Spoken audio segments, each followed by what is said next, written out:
안녕하세요 여러분. 오늘은 코란도 스포츠 차량 요 4륜구동 사용 방법 조금 더 자세하게 올려달라고 하시는 분들이 많으셔서 요 영상 한번 찍으면서, 자, 영상을 찍기에 앞서 오늘도 벤볼릭 방향제 한번 소개해드리고 가도록 하겠습니다. 크리스마스를 맞아서 벤볼릭에서 방향제 선물을 해주셨어요.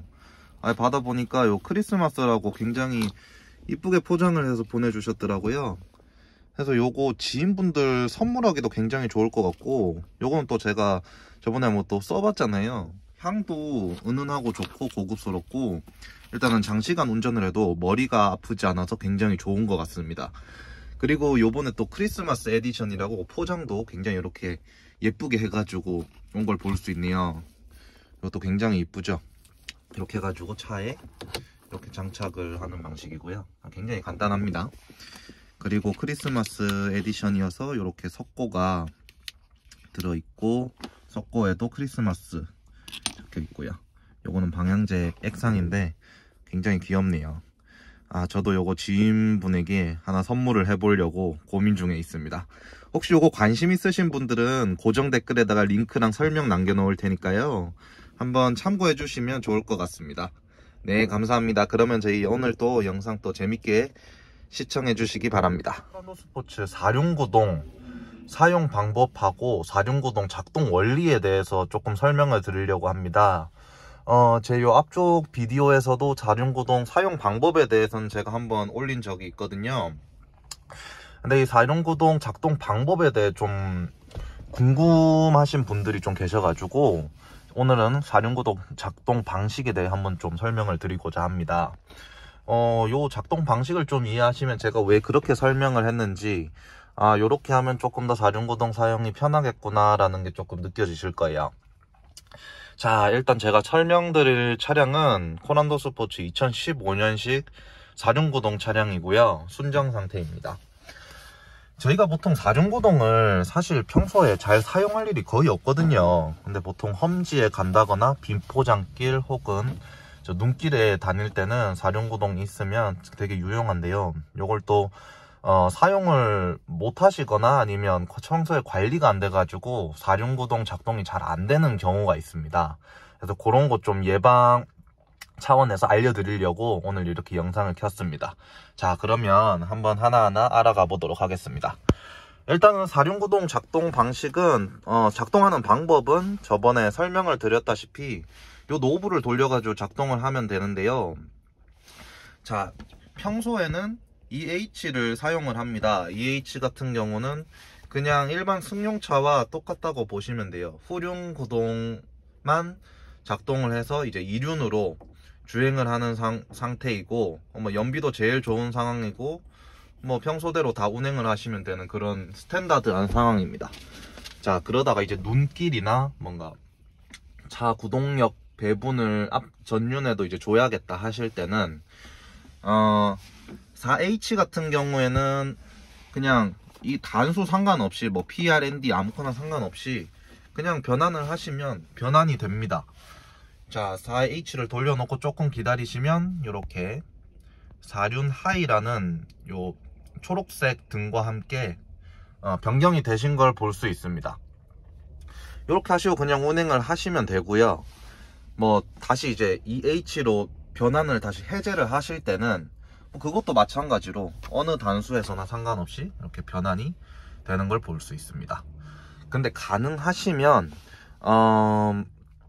4H 같은 경우는 드라이브에서 달리는 도중에도 변경이 가능하고, 조금 움직이는 상황에서 반대로 해제도 가능은 한데, 개인적으로 기계적으로 봤을 때는 중립 혹은 드라이브에서 완전 정지를 해주시고 브레이크 밟은 상태에서 EH로 바꿔가지고 해제를 하시는 걸 추천을 합니다. 4H 변경을 하실 때는 조금 움직이면서 하셔도 큰 상관이 없는데, EH로 전환을 할 때는, 다시 전환을 할 때는 완전 정지 후에 변환을 하시는 게 전륜 쪽에 달려있는 로킹 허브 보호를 하는데 조금 도움이 될 수 있습니다.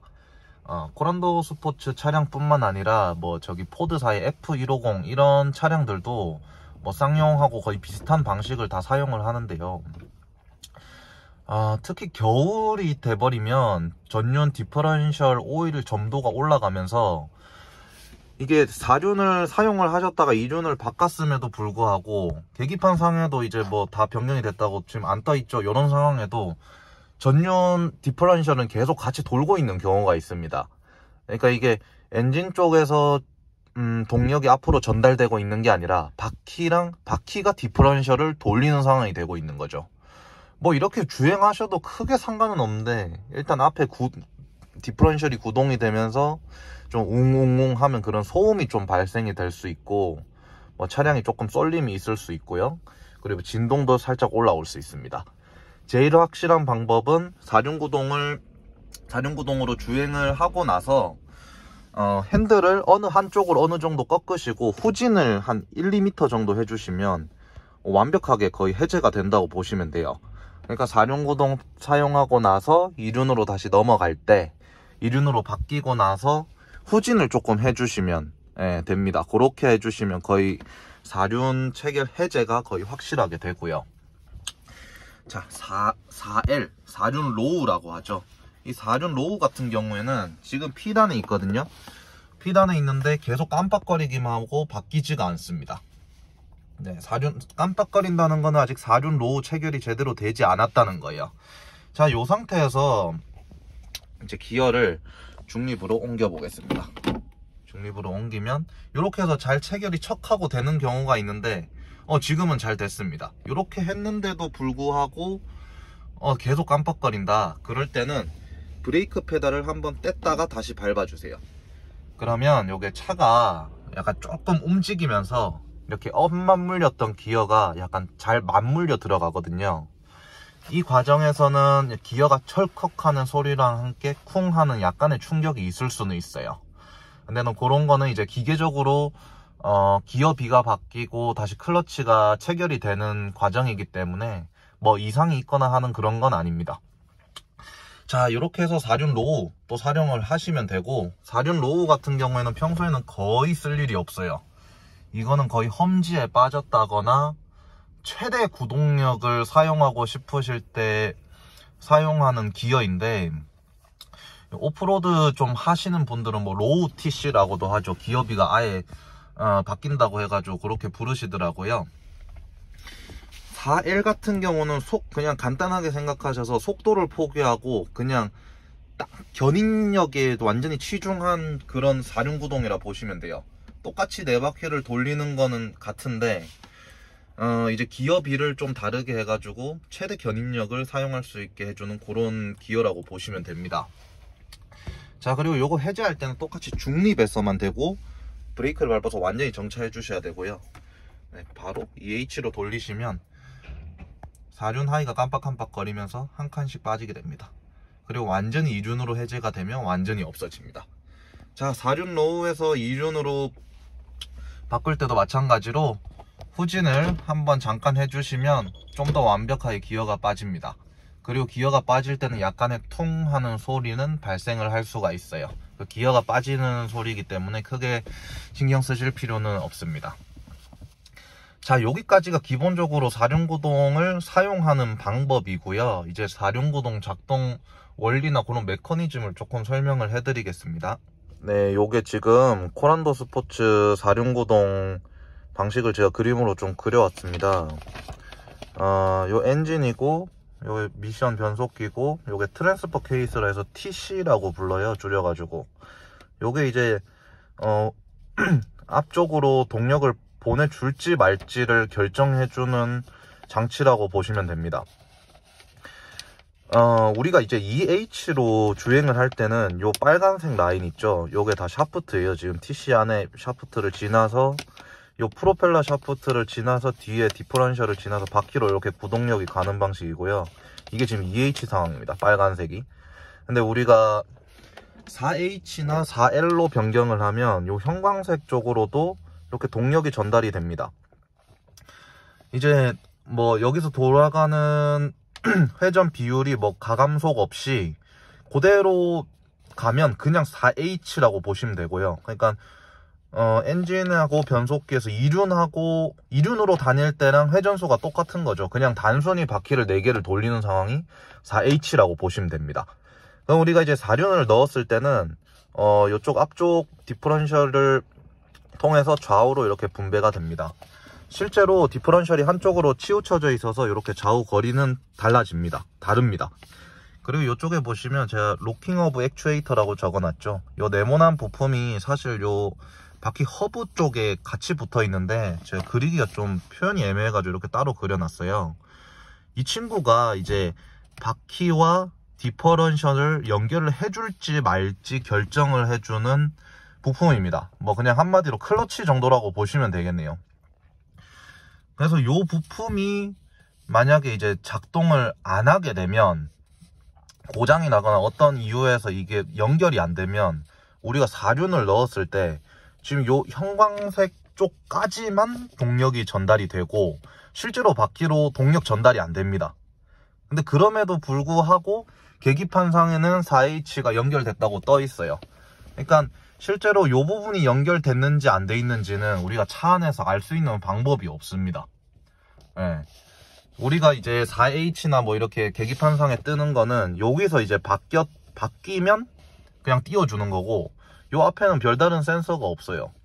그래가지고 요 로킹 허브 액추에이터가 고장이 나면 4륜을 넣었음에도 불구하고 바퀴 쪽에 동력 전달이 안 되거나, 혹은 2륜으로 전환을 했음에도 요 로킹 허브 액추에이터가 바퀴와 디퍼런셜을 계속 연결을 시켜놔서 실제로 요쪽 트랜스퍼 케이스에서는 2륜으로 전환이 돼서 요쪽으로만 돌고 있는 뒷바퀴로만 동력이 가고 있는데, 요 지금 형광색 칠해놓은 요 부분까지 바퀴가 회전하는 힘에 의해서 계속 같이 도는 경우가 있어요. 그럼 어쨌든 지금 요게 전방이고 요 디퍼런셜 위에 이제 운전석이 있을 거 아닙니까? 그러면 요 위에서 진동이 굉장히 웅웅 하면서 발생이 되고 소음도 발생이 돼요. 그래서 이 로킹 허브 액추에이터 요거를 점검을 한 번씩 해주시면 좋습니다. 요거 점검하는 방법은 요거 바퀴 빼고 허브 베어링을 탈거를 하시면 요 안에 이게 보여요. 예. 그렇게 하셔도 되고, 만약에 나는 뭐 직접 한번 이게 작동이 되는지 안 되는지 알아보고 싶다 하시면 우리 차에 그 비상용 공구 있지 않습니까? 그걸로 요 앞쪽 한쪽 바퀴를 띄워요. 띄운 다음에 4륜 구동을 넣어가지고 시동을 걸린 상태야겠죠. 시동을 걸어놓고 P 모드에서 사이드 잘 당겨 두시고요. 4H를 넣어 두시고 바퀴를 한번 손으로 돌리려고 해보세요. 그러면 바퀴가 턱 걸려가지고 안 돌아가면 정상이에요. 앞바퀴가. 그럼 4륜 구동이 잘 체결이 돼 있는 상태예요. 왜 그러냐면 이제 뭐 한쪽 바퀴만 뜨게 되면 나머지 바퀴는 다 땅에 붙어 있잖아요. 그러면 이제 요 로킹 허브 액추에이터가 얘를 연결시켜 놨기 때문에 이 안에 축은 지금 바퀴에 의해서 다 땅에 붙어 있으니까 안 돌겠죠. 손으로 돌았을 때 안 돌아가야 되고, 또 그 상태에서 2륜으로 전환을 해 놓으시고 바퀴를 또 돌려보세요. 만약에 바퀴가 안 돌아간다, 그럼 2륜으로 전환이 안 되고 있는 거고, 바퀴가 돌아간다, 그럼 전환이 잘 단 상태입니다. 그러니까 이게 요 로킹 허브 방식이 사실 시동을 끄면 연결이 돼 있어요. 이게 예전 쌍용차에서 예전 무쏘나 뭐 구형 렉스턴 요런 모델에서 이게 허브가 고장이 나버리면 4륜이 안 되는 문제가 있어가지고 이제 요거를 지금 이제 KGM이죠. 구쌍용에서 요거를 이제 반대 방식으로 만들어 놨어요. 그러니까 로킹 허브가 고장이 나면 4륜이 작동이 되게 돼 있고, 로킹 허브가 그러니까 구동을 하면 2륜으로 빠지게 돼 있거든요. 그러니까 이렇게 해놓은 거죠. 로킹 허브가 만약에 어느 지역에 가서 망가지더라도 요 앞에는 상시적으로 계속 물려 있게. 그러면 여기서 변환만 해주면 4륜 구동이 계속 되니까 4륜 구동 사용을 하는데 문제가 없다. 뭐 대충 그런 식으로 해서 이렇게 해놓은 것 같아요. 그래서 결과적으로 한쪽 바퀴를 띄워서 요 로킹 허브를 점검을 해볼 수 있다는 거, 그거 알아두시면 굉장히 좋을 것 같습니다. 제가 뭐 계속 이렇게 얘기하다 보니까 말이 좀 정신이 없어졌는데 오늘의 제일 중요한 포인트인 것 같네요. 한쪽 바퀴 띄워놓고, 그러니까 앞쪽 바퀴 하나 띄워놓고 사륜 넣고 한번 바퀴 한번 손으로 돌려보고, 또 이륜으로 빼고 바퀴 한번 움직여보고. 네, 그렇게 하면 로킹 허브 이렇게 점검을 할 수 있어요. 좌우 각각 한 번씩 들어가지고 점검을 해보시면 됩니다. 그리고 그 밑에 공구는 어딨냐면요, 이거 가끔씩 모르시는 분들 계시는데, 이쪽에 뒷좌석 있잖아요. 뒷좌석 조수석 뒷문을 여시면 이쪽에 보시면 손잡이가 있어요. 그 손잡이를 딱 제끼시면 요 시트가 앞으로 넘어옵니다. 그럼 요 조수석 뒤쪽에 요 시트 뒤에 보면 안에 비상용 공구가 있어요. 그 잭하고 다 있거든요. 그거 가지고 띄우셔가지고 해보시면 돼요. 그렇게 점검을 해보시면 될 것 같습니다. 일단은 이거 사실 뭐 별 관심 없으신 분들도 많으실 텐데, 그냥 가끔씩 요청하시는 분들이 계셔가지고 제가 영상 한번 찍어봤고요. 좀 제가 말에 좀 서두가 없더라도 좀 이해해주시고 봐주셨으면 좋을 것 같습니다. 일단은 사륜구동 장치 요 정도 설명하시면, 요 정도 제가 설명해드렸는데, 이 정도면 거의 기본 메커니즘은 다 알고 계신 겁니다. 네, 거의 트럭의 사륜들이 다 요렇게 되어 있어요. 네, 우리 뭐 봉고3나 뭐 포터 같은 경우는 요 노브가 없고 아예 변속하는 그 레버가 따로 있죠. 그 차량 같은 경우는 이제 요 안에 트랜스퍼 케이스를 아예 그냥 직접 사람이 수동으로 바꿔준다 생각하시면 되고, 그런 차량들은 또 로킹 허브가 없습니다. 그러니까 상시로 이게 계속 돌고 있는 거예요, 이륜 상태에서도.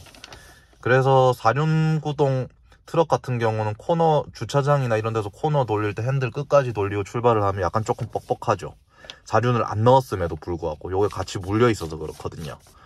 그래서 예전에 보시면 여기 뭐 프리휠 허브라고 해가지고 여기서 뭐 바퀴 쪽에 돌려서 잠그고 하는 그런 모델도 있었죠. 그래서 지금 코란도 스포츠는 그걸 이제 진공 타입으로 로킹 허브를 달아서 자동으로 체결하고 해제를 한다, 뭐 그렇게 보시면 됩니다.